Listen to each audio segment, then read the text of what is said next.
ठीक है, अब इलाज की बात करते हैं। अब बेस तो हमने डाल लिया, इलाज की बात करते हैं।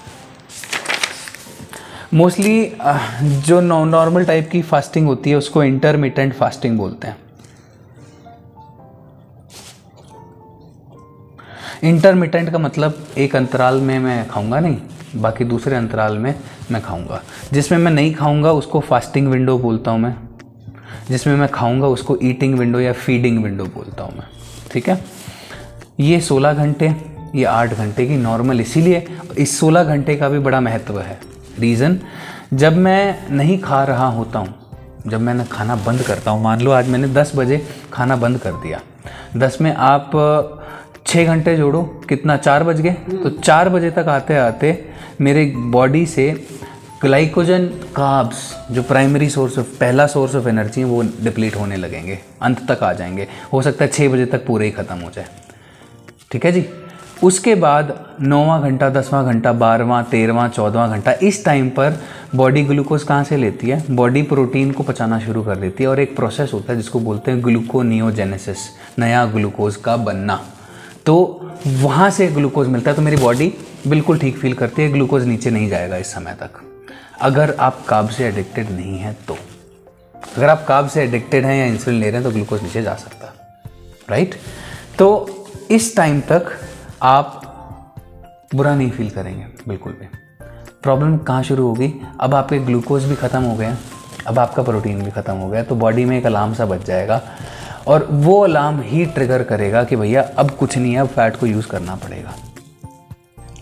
तब फैट टूटना शुरू होगा, जो डिपॉजिट अकाउंट का फैट है, और इस टाइम तक आते आते इंसुलिन बिल्कुल नीचे आ जाएगा। अब फैट आएगा बचाने के लिए, वो कुछ मॉलिक्यूल होते हैं, फैटी एसिड, ट्राइग्लिसराइड, आपने शुरू सुना होगा, है ना, वो उसमें टूटता है, फिर वो जाके लिवर तक जाते हैं, वहाँ से एक एलिमेंट बनता है जिसको कीटोन बोलते हैं। आपने कीटोजेनिक डाइट सुना है ना? किसी ने सुना है कीटोजेनिक डाइट, एटकिन डाइट? नहीं सुना? ओके, तो वहाँ से कुछ एलिमेंट्स बनते हैं कीटोन्स, वो आपको सप्लाई देते हैं बचे हुए टाइम के लिए। अब कहने का मतलब, तात्पर्य ये मैंने आपको क्यों बताया, क्योंकि ये 16 घंटे तक आपको वेट इसलिए करना है क्योंकि जो फैट मेटाबॉलिज्म है, इंसुलिन लो होना पूरी तरह से और फैट का यूज़ होना, डिपॉजिट अकाउंट का यूज़ होना, इसी के बाद शुरू होता है, या थोड़ा थोड़ा यहाँ तक शुरू हो जाता है। अब आप अपनी ईटिंग विंडो शुरू कर सकते हो। ईटिंग विंडो शुरू करने के लिए आपको कार्ब नहीं डालना है, क्योंकि वो फिर से इंसुलिन बहुत ज़्यादा बढ़ा देंगे।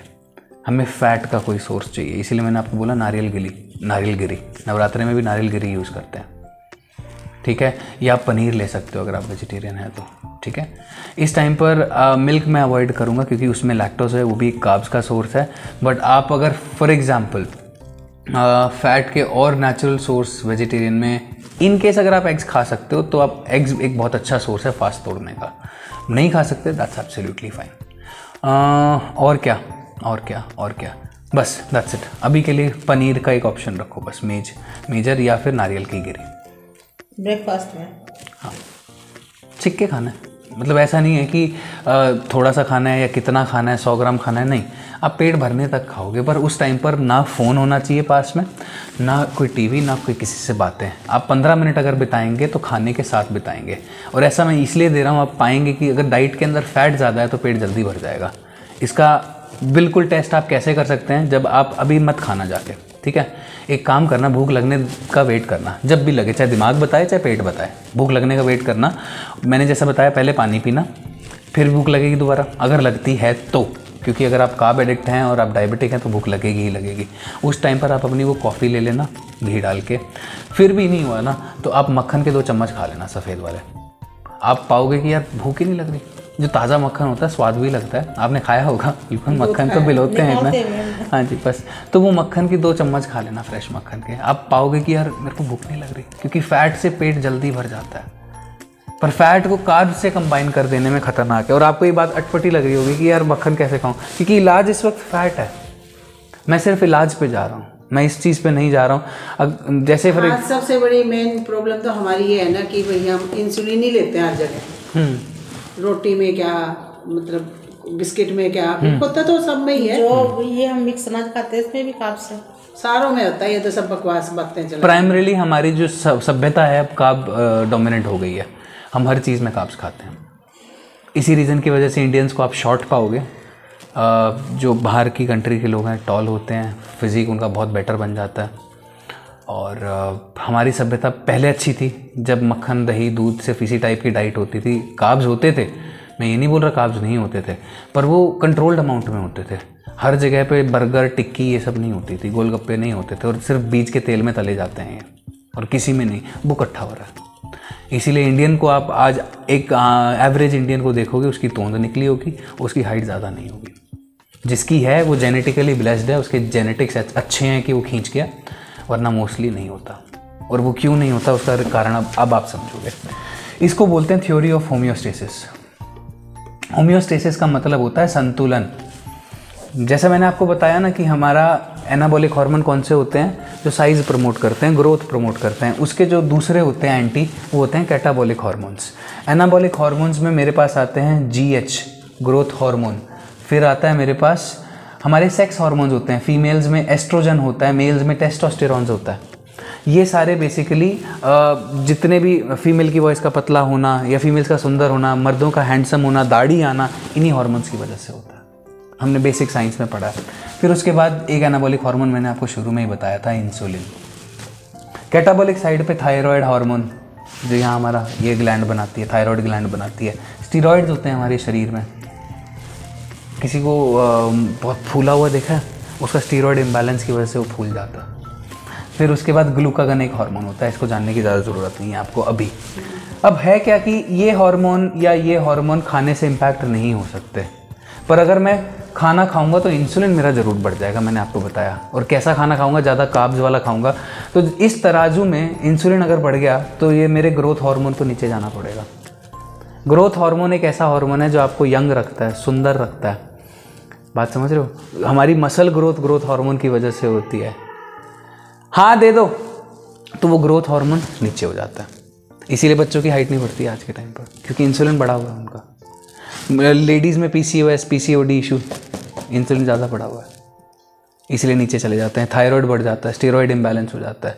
मॉडर्न क्रॉनिक डिजीज़ का कारण इसीलिए मैंने आपको शुरू में बोला था इंसुलिन है। सारी चीज़ें मेन मुद्दा है कि वही जो हमारी डाइट है वो गलत ही है। तो एग्जैक्टली माय पॉइंट, आप समझ गए। हमारी डाइट गलत है, हमें गलत तरीके से फीड किया जा रहा है। तो ये डॉक्टर्स जो आएंगे ना मेरे पास, मेरे को पता आने वाले हैं, बहुत आने वाले हैं बात करने के लिए। ये जो आएंगे, मेरा उनसे सवाल इतना ही होगा, अगर तुम्हारी बताई हुई डाइट ठीक है तो लोगों की बीमारी क्यों बढ़ रही है? उन्होंने तो अपनी दुकानदारी चलानी है। मेरा लड़का तो रोज ही डॉक्टर से डील करता था, सारे ही बेवकूफ़ होते हैं, एक भी समझदार नहीं। वो तो बड़ा गालियाँ देता हूँ, कह रहा बस हमने अपनी दवाइयाँ बिकवानी है और कुछ नहीं होता, बाकी कुछ नहीं है कह रहे संसार में। सबको बेवकूफ़ बनाया जा रहा है और सबसे बड़े बनाते हैं डॉक्टर बेवकूफ़। हमारे एक पंडित जी थे, प्रेम पंडित जी, तो उनको चलो शुगर थी मैं मानती हूँ, लेकिन वो बेचारे वहाँ गए PGI में, उनका हार्ट की कोई प्रॉब्लम नहीं थी, उनको स्टंट डाल दिए गए। उसके 6 महीने बाद वो मरे ही गए, जबकि इन्हीं के साथ के थे वो। मैं कह रही, मैंने कहा पंडित जी आपको स्टंट किस बेस पे डाल लिया? उन्होंने कह रहे मुझे क्या पता, मेरी पत्नी और बच्चे घबरा गए। उन्होंने कहा जी करो करो, उन्होंने कर दिया। करने के बाद 6 महीने बाद वो चले ही गए। मतलब मैंने ये देखा कि भाई स्टंट का क्या कोई रोल तो होता नहीं है, ये सब बेवकूफ़ बनाने वाली बातें हैं। भाई उसका हार्ट ब्लॉक हो गया था तो तुम दूसरे ढंग से खोल लो। आंटी जो ये बेसिक टेस्ट रेकमेंड करते हैं ना, फास्टिंग ग्लूकोज, आप जाओगे पहले अपना ग्लूकोज चेक करवा के आओगे, बोलते हैं ना ये। फास्टिंग ग्लूकोज एक वर्थलेस टेस्ट है, उसका कोई मतलब नहीं है। अब फास्टेड स्टेट में अच्छा तो पैरामीटर आएगा, इंसुलिन नीचे चला गया, अब शरीर अच्छा ही बिहेव करेगा थोड़ा सा। आप तब जाओ, एक टेस्ट होता है जिसको इंसुलिन टॉलरेंस टेस्ट बोलते हैं। टॉलरेंस टेस्ट का मतलब ये, जब आप फास्टेड स्टेट में सुबह उठ के खाली पेट जाओगे तो आपको चीनी का पानी दे देंगे, ठीक है, और 5 घंटे तक हर घंटे में आपका ब्लड सैंपल लेंगे, देखेंगे कि इंसुलिन कैसे बिहेव कर रहा है, कितनी देर बाद नीचे जा रहा है। इसके ऊपर पूरी एक वीडियो बनाई है मैंने कि हाँ कैसे इंसुलिन बिहेव करता है। ये नहीं बताएंगे वो आपको, इंसुलिन टॉलरेंस टेस्ट के बारे में नहीं बताएंगे, और बहुत मतलब ग्रूसम टेस्ट होता है। इसलिए पता लगाना है कि किसी को इंसुलिन रेजिस्टेंस है क्या, उसका इंडिकेटर्स मैंने आपको शुरू में बता दिया। उसका पेट निकला होगा, उसकी आंखें हो सकता है कमज़ोर हों, मैक्यूलर डिजेनरेशन की वजह से बीपी बढ़ा होगा, ट्राइग्लिसराइड ऊपर होगा, HDL नीचे होगा, इसी रीज़न की वजह से वो इंसुलिन रेजिस्टेंट है बंदा। तो उसको मुझे ये वाली सारी जी बिल्कुल, ये इंसुलिन रेजिस्टेंस के डायरेक्ट इंडिकेटर हैं। तो आप तो इंसुलिन रेजिस्टेंस के एक्सट्रीम पे हो। अगर आप दोनों डायबिटिक हैं, आपका इंसुलिन पैनक्रियास ज़्यादा नहीं बना रहा, पर प्रॉब्लम की बात, अब मेरे को जो गुस्से वाली बात लगती है, ये डॉक्टर्स को ये टेस्ट किए बिना कोई हक नहीं है आपको शॉट देने का। आपका ये टेस्ट नहीं हुआ होगा ना? ये टेस्ट तो नहीं हुआ ना? तो ये रीज़न बताता हूँ क्यों। मतलब इट्स लाइक इसके ऊपर तो आजकल की मेडिकल साइंस पूरा हमला बोला हुआ है कि तुम इंसुलिन के शॉट्स क्यों दे रहे हो फालतू में। इसकी कोई रिक्वायर्ड नहीं है। जब तक आप वीडियो जब देखेंगे, मैं भेज दूंगा लिंक आपका, इंसुलिन के ना पैटर्न्स होते हैं, टाइप 1, टाइप 2, टाइप 3, डायबिटीज़ की नहीं बता रहा मैं, इंसुलिन रेजिस्टेंस के बता रहा हूँ, टाइप 4 और ऐसे टाइप 5 तक जाता है। टाइप 4 तक की स्टेज तक आपका बॉडी इंसुलिन बना रहा होता है और यहाँ पर बहुत ज़्यादा बना रहा होता है। अगर बना रहा है तो इसको बाहर से इंसुलिन क्यों दे रहे हो? आप तो आग में घी डाल रहे हो। अगर बना रहा है और उसने ये अगर चेक नहीं किया, जब तक आप 5th पैरामीटर तक नहीं पहुँचते, इस स्टेज पर आके इंसुलिन बनाना बंद करता है पैनक्रियाज, यहाँ इंसुलिन शॉट लगते हैं, इससे पहले नहीं लगते। और ये टाइप 3 पैटर्न इनको पता ही नहीं होता। अगर पता होता है तो ये बताते नहीं, दुकान चलनी है आप वाली बात है। सबको इंसुलिन शॉट पे डाला हुआ है और आपको एडिक्ट बना दिया इसका। आपको क्यों बोलते हैं डॉक्टर की डायबिटीज़ क्योर नहीं हो सकता जी? ये वर्स ही होगा, क्योंकि ये दवाइयाँ ही वर्स कर रही हैं। कोलेस्ट्रॉल लोअर ड्रग कर रहा है, इंसुलिन आप डाले जा रहे हो आग में घी। अगर पैनक्रियाज हो सकता है बना रहा हो तो और भी वर्स कंडीशन हो जाएगी। सारी लॉजिकल बात बता रहा हूँ मैं आपको, सारी चीज़ साइंस बैक्ड है। इसमें से कोई भी ऐसी चीज़ मैंने आपको नहीं बताई जो मैंने मन से वैसे हम करवाना चाहिए टेस्ट प्राइवेट लेबोरेटरी में, तो कर देगा वो। इंसुलिन पता करना पड़ेगा आंटी, मैंने यहाँ वैसे पता नहीं किया, पर आप कहाँ ये ज़रूर करवाओ, इंसुलिन टॉलरेंस टेस्ट मैं लिख के दे दूंगा आपको, ये ज़रूर करवाओ। ये वैसे बहुत ज़रूरी है, इससे आपको एग्जैक्ट पता चल जाएगा। 5-6 घंटे लगते हैं इसमें। यहाँ मैं समझ गई भैया, तो हर घंटे टेस्ट होएगा ना। हाँ, आपका इंसुलिन लेवल चेक करेंगे कि वह कैसे बिहेव कर रहा है। कई बार कई केसेस में इंसुलिन बढ़ के एकदम से नीचे आ जाता है, कई में 3-4 घंटे के लिए ऊपर रहता है। तो उससे पता चल जाता है कि आप कौन से पैटर्न में लाई कर रहे हो। तो उससे ये पता चलेगा कि मान लो टाइप 3 पैटर्न में लाई कर रहे हो, कंडीशन सीवियर है पर इंसुलिन शॉर्ट वाली नहीं हुई है। इवन टाइप 4 पैटर्न तक भी इंसुलिन वाली कंडीशन नहीं हुई है अभी, पर ये ठीक हो सकता है। डायबिटीज टाइप 2 मानू को क्या, रूही को भी बताऊंगी। रूही का मेन सब्जेक्ट तो यही है ना, रूही का भी मानू का, दोनों स्पेशलिस्ट है ना इसी के। प्लीज मेरी बात कराओ उनसे। बच्चे हैं आपके? हाँ मेरे बच्चे हैं। प्लीज बात कराओ मेरी एक बार उनसे। आज तो उसकी मीटिंग चल रही थी ना अभी भी, जब मैं आई। जब वो फ्री होगा ना, किसी भी टाइम पे फ्री कभी होता है? शाम को भी होता है? मैं होता मोस्टली इस टाइम पर, शाम को तो बिजी होता। अच्छा ठीक है, मैं इसी टाइम पे देखूंगी। कल उसकी मीटिंग वगैरह नहीं हुई तो ठीक है। तो अभी के लिए आपको क्या करना है, अगर फास्ट कंट्रोल ना हो, सुबह जब आप उठ रहे हो उसके बाद थोड़ी देर तक भूख कंट्रोल करो, नहीं हो पानी, कॉफ़ी, और वरना कोई सूप आता है अपना, ये वही नॉर नहीं, वो तो गंदा है प्रोसेस। अगर किसी चीज़ पे बार कोड है, मैं अभी बता रहा हूँ, नहीं लेना।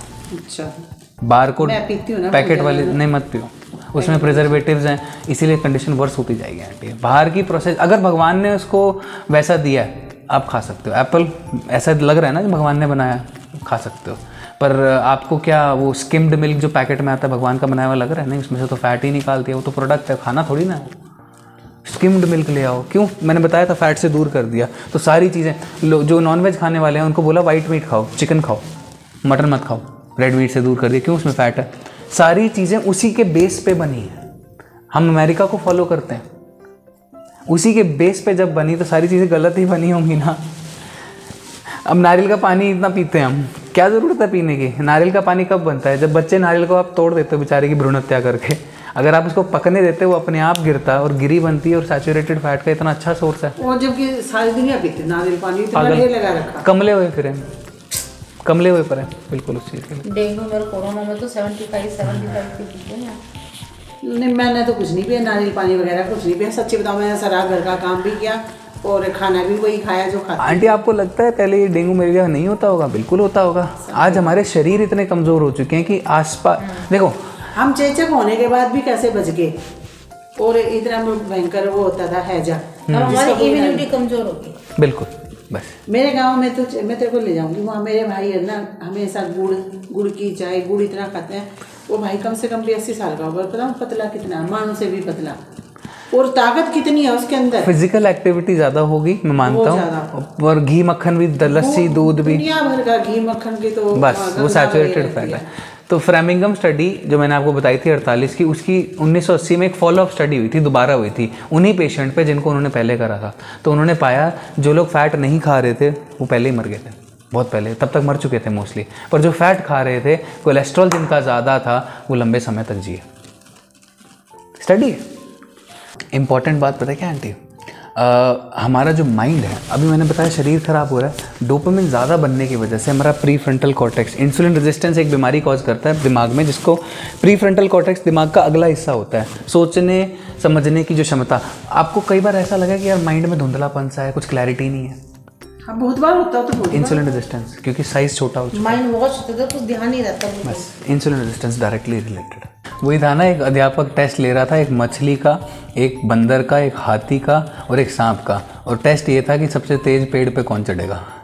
उसमें मछली और तो हार ही जाएंगे, वो तो चढ़ ही नहीं सकते। वो कैसे चढ़ेगा बेचारा? तो और आजकल बच्चों एजुकेशन सिस्टम यही है, सभी को एक ही पेड़ पे चढ़ा रहे हैं। ठीक है आंटी, तो अब उस फास्ट को कब तक कंटिन्यू करेंगे? जब तक आप सह सकते हो। ठीक है, जैसे सवेरे हमें नाश्ता करना जरूरी है कि नहीं जरूरी? कोई ज़रूरी नहीं है। ब्रेकफास्ट का मतलब होता है जिस टाइम पर आप अपना फास्ट ब्रेक कर रहे हो। जैसे रात को मैं ना खाऊं, मैं मान लो 4 बजे खा लेती हूँ, फिर उसके बाद मैं पूरी रात कुछ ना खाऊं। आप रात को इंसुलिन लेते हो? फिर मैं नहीं लूँगी, मैं 4 बजे ले लूँगी बस। ऐसा कर लो, ठीक है। इंसुलिन तब लेना, अब इंसुलिन आपको समझ में आ गया ना, क्योंकि उसका काम है खाने को डील करना। वो उसने इंसुलिन ये सोच के दिया कि आपका पैनक्रियाज इंसुलिन बना ही नहीं रहा। अगर नहीं बना रहा तो आप इंसुलिन डाल रहे हो तो उस खाने से डील कर रहा है बाहर से। पर अगर आपका पैनक्रियाज अभी भी इंसुलिन बना रहा है तो आपको शॉट की तो बिल्कुल ज़रूरत नहीं है। You do not need that. अच्छा, मैं मेडिसिन रात को लेती हूँ, खाने के बाद ही लेती हूँ। कोलेस्ट्रॉल वो आपके खाने के अंदर एडजस्ट कर देंगे, एक आधी डोज, कोई दिक्कत नहीं है, उसको देख लेंगे। बाकी मैं आज से ये शुरू करूँगी कि भाई मैं 4 बजे खा के उसके बाद मैंने रात को खाना नहीं। बहुत गैप हो जाएगा। नहीं, मैं अपने आप को कंट्रोल कर लेती हूँ। तो एक आधी 6 बजे खा लो, मैं 6 बजे खा लेती हूँ, 6 साढ़े 6।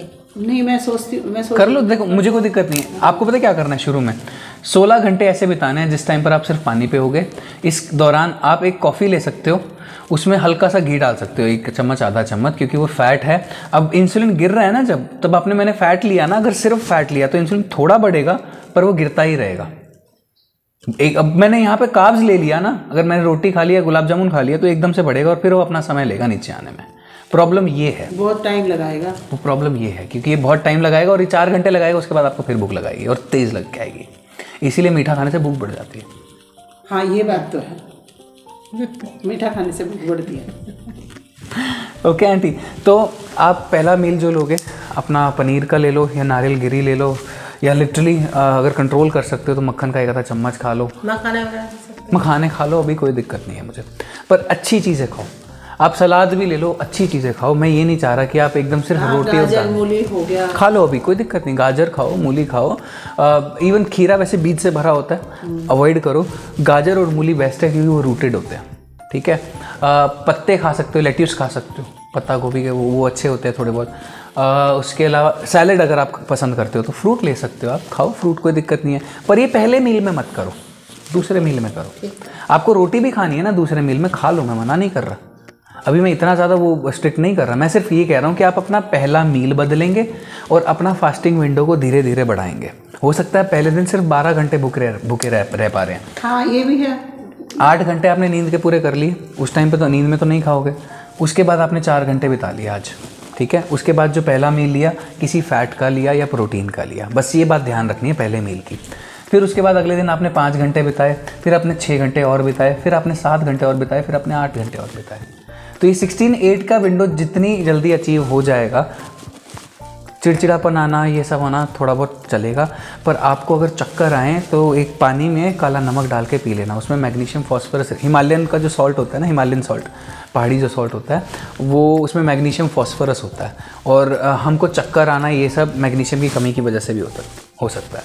नींबू पानी पी लेना, इस टाइम पे नारियल पानी भी पी लेना थोड़ा बहुत, सोडियम वगैरह कम होता होगा। सोडियम कम हो जाता होगा आपका, सोडियम कम होता है, बिल्कुल। जैसे आता है।